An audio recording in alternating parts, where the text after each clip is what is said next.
Presidenti Bamir Topi edhe njeri ka përthirrje palëve për dialog e bashkëpunim për daljen nga kriza dhe në funksion të imazhit të një politike të re, asaj për qytetarin. Apelin e radhës Kryeushtetit e bëri gjatë vizitës në Bashkinë e Konispolit në Sarand, ku presidenti pas kërkesës së banorëve e zhvilloi takimin në sheshin qendror të qytetës. Politika të gjejë gjuhën e komunikimit në radhë parë në funksion të interesave të vendit. Në interes të banorëve të thjesht kudo ku ata jetojnë. Unë jam i bindur që ky është një zë që duhet dëgohet nga gjithsekush.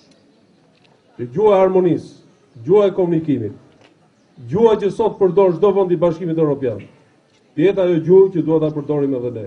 Në komunën e Xarrës, ndërsa u ndal tek plantacionet me agrume, presidenti riktheu në vëmendje kohën kur ishte ministër i bujqësisë. Ai përgëzoi fermerët që sipas tij e kanë kthyer agrokulturën në biznes të fuqishëm, madje edhe për eksport. Në fshatin Mursi, presidenti Topi vendosi një buqet me lule në lapidarin kushtuar martirëve të demokracisë.